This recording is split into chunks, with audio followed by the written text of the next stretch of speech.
월급은 올랐는데 왜 지갑은 더 얇아진 걸까요? 올해 연봉 협상에서 4~5% 인상을 받아냈고 통장 숫자는 분명히 늘었는데 어딘가 모르게 더 팍팍해진 느낌. 저만 그런 게 아니거든요. 점심 한 끼가 15,000원을 훌쩍 넘고 퇴근길 커피 한 잔에 6,000원, 버스에 지하철 요금까지 줄줄이 올라버렸죠. 체감 물가는 이미 10에서 15%씩 뛰었는데 내 월급은 겨우 4% 오른 거예요. 결국 앞으로 걷고 있지만 발밑의 땅이 훨씬 빠르게 뒤로 달아나는 역성장을 겪고 있는 겁니다. 지금부터 이 문제를 어떻게 풀어나갈 수 있는지 제대로 얘기해 드릴게요. 불안해지면 사람들은 뉴스를 켜죠. 그게 문제의 시작이에요. 전문가라는 사람이 나와서 지금은 달러입니다 하면 달러를 사고 다음 날엔 일본 증시가 뜨겁습니다 하니까 허둥지둥 엔화로 갈아타고. 저도 주변에서 이런 분들 정말 많이 봤거든요. 매일 아침 경제 뉴스 챙겨보고 리딩방 들어가고 카카오톡 오픈 채팅에서 급등주 정보 받아서 바로 매수 버튼 누르는 분들. 근데 결과가 어떻냐고요? 딱 하나예요. 꼭대기에서 비싸게 사서 바닥에서 싸게 파는 거, 손해만 남는 거죠. 반면에 조용히 자기 자리 지키면서 수년 사이에 자산을 두세 배씩 불린 사람들도 분명히 있어요.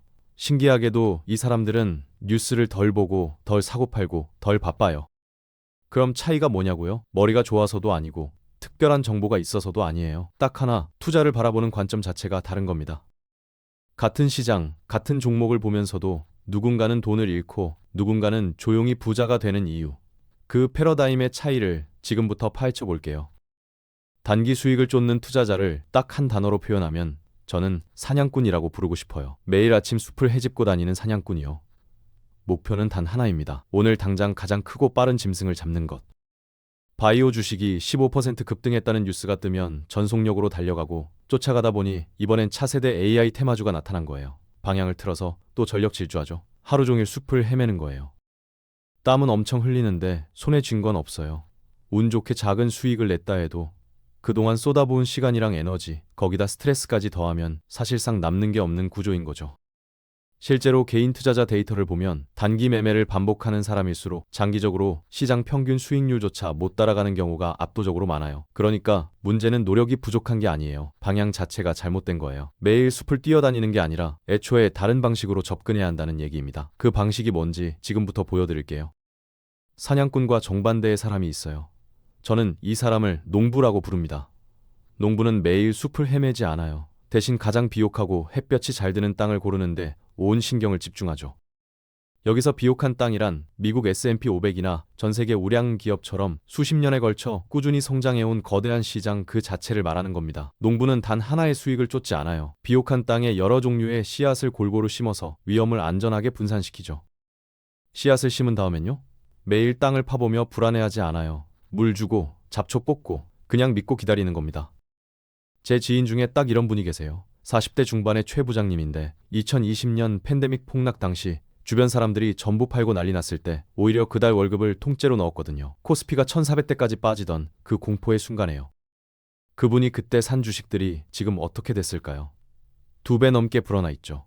사냥꾼들이 공포에 질려 도망칠 때 농부는 조용히 씨앗을 더 심었던 거예요. 결국 투자의 진짜 승부는 타이밍을 맞추는 기술이 아니라 좋은 자산을 꾸준히 경작하는 묵묵한 철학에서 갈리는 겁니다. 그럼 비옥한 땅을 골랐으면 이제 어떤 씨앗을 심을지 결정해야겠죠. 평범한 직장인이라도 단돈 10만 원으로 나만의 거대한 글로벌 농장을 소유하는 게 가능한데요. 그 비밀이 바로 여기에 있어요. 농부가 단 하나의 씨앗만 심으면 어떻게 될까요? 병이 들거나 날씨가 안 맞으면 1년 농사를 통째로 망치는 거예요. 그래서 현명한 농부는 여러 종류의 씨앗을 한꺼번에 담은 종합 선물 세트를 선택하죠. 투자 세계에서 그 종합 선물 세트가 바로 ETF, 상장 지수 펀드입니다. 예를 들어 미국 S&P 500 ETF 하나를 사는 순간 여러분은 애플, 마이크로소프트, 구글, 아마존까지 글로벌 혁신을 이끄는 500개 초우량 기업의 지분을 동시에 소유하게 돼요. 단돈 몇만 원으로요.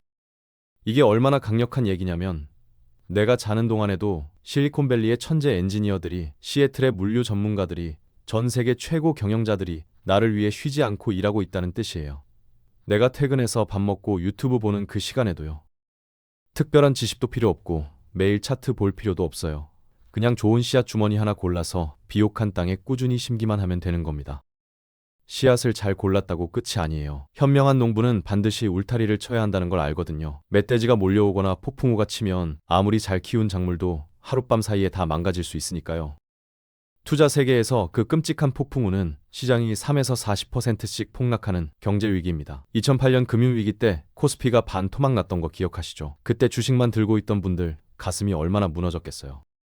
근데 이 폭풍 후 속에서도 농장을 지켜주는 울타리 역할을 하는 게 있어요. 바로 미국 국채 ETF 같은 안전자산이에요. 신기한 게 주식 시장이 공포에 휩싸여 폭락할 때 이 채권의 가치는 오히려 올라가요. 사람들이 위험 자산을 팔고 안전한 곳으로 도망가면서 채권을 사들이기 때문이죠. 실제로 2020년 팬데믹 위기 때 미국 장기 국채 ETF는 연간 15에서 20% 수익을 기록했어요. 주식이 폭락하던 그 시기예요. 그래서 월 10만 원이 있다면 7만 원은 S&P 500 ETF에 나머지 3만 원은 채권 ETF에 나눠 담는 것. 이게 자산 배분의 가장 기초이자 핵심이에요. 작은 돈으로 이 훈련을 반복하다 보면 나중에 큰 돈이 생겼을 때도 흔들리지 않는 손이 만들어지는 거거든요. 땅도 골랐고 씨앗도 심었고 울타리도 쳤어요. 이제 뭐가 필요할까요? 바로 시간이에요. 그냥 시간이 아니라 시간이 자본과 만날 때 탄생하는 복리라는 괴물 말이에요. 아인슈타인이 인류 역사상 가장 위대한 발명이라고 불렀다는 바로 그거요. 처음 만 원을 투자해서 10% 수익을 내면 첫 해에 10만 원을 법니다. 별거 없죠. 근데 다음 해엔 달라요. 원금 100만 원이 아니라 110만 원이 통째로 일을 하기 시작하거든요. 그 다음 해엔 121만 원이, 그 다음엔 133만 원이 이래요. 숫자가 커질수록 일하는 자본의 크기도 같이 커지는 거예요. 처음엔 눈에 잘 안 띄어요. 솔직히 초반 5년은 좀 지루하기도 해요. 근데 어느 임계점을 넘어서는 순간 그 속도가 폭발적으로 변해요. 눈덩이가 처음엔 천천히 굴러가다가 어느 순간부터 제어가 안 될 만큼 빠르게 커지는 것처럼요.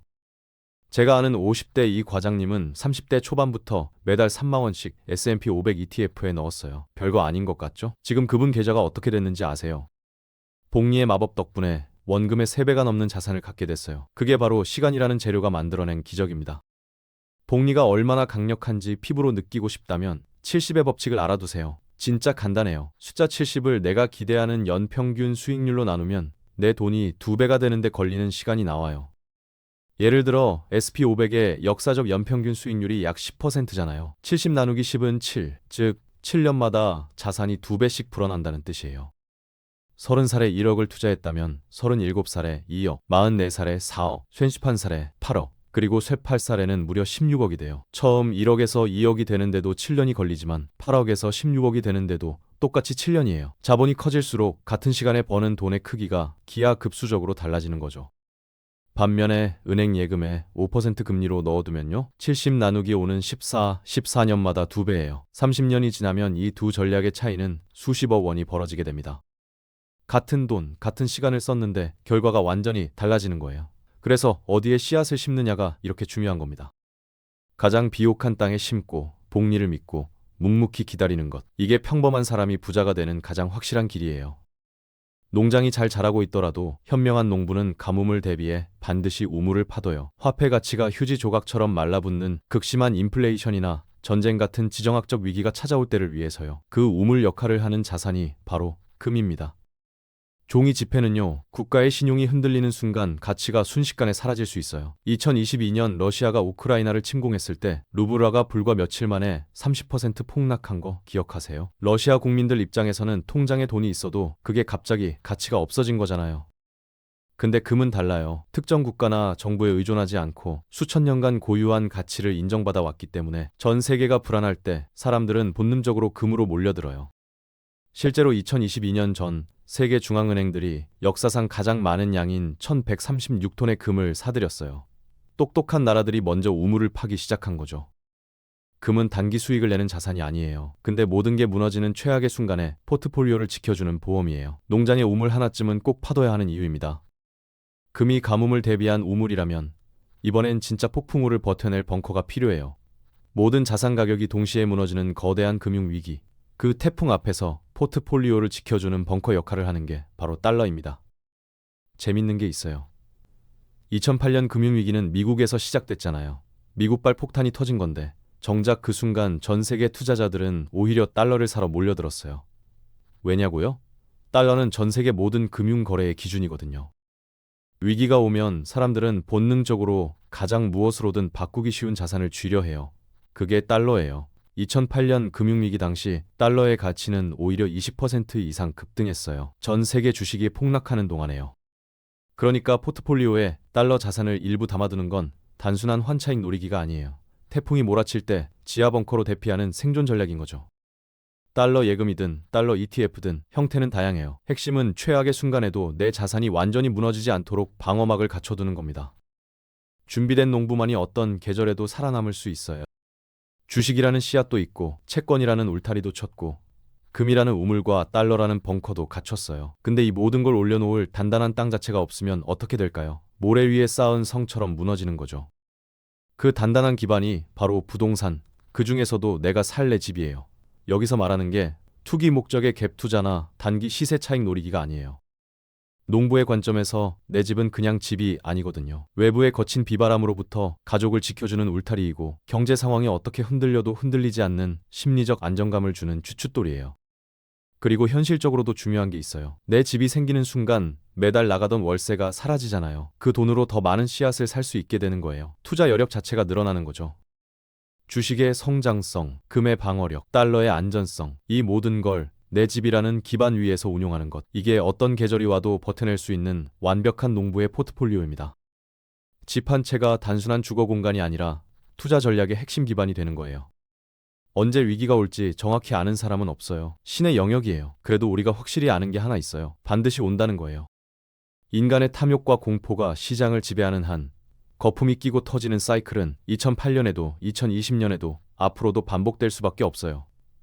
그래서 주식, 채권, 금, 달러를 아우르는 분산 투자는 수익률을 높이기 위한 전략이 아니라 그 폭풍우 속에서 농장을 지켜내는 유일한 생존 전략이에요. 투자의 목표는 한 방의 벼락부자가 되는 게 아니에요. 시장이 30% 폭락했다는 뉴스가 떠도 편안하게 잠들 수 있는 단단한 농장을 갖는 것. 내 자산이 시간의 흐름 속에서 자연의 섭리처럼 꾸준히 자란다는 믿음. 그게 바로 진정한 경제적 자유입니다.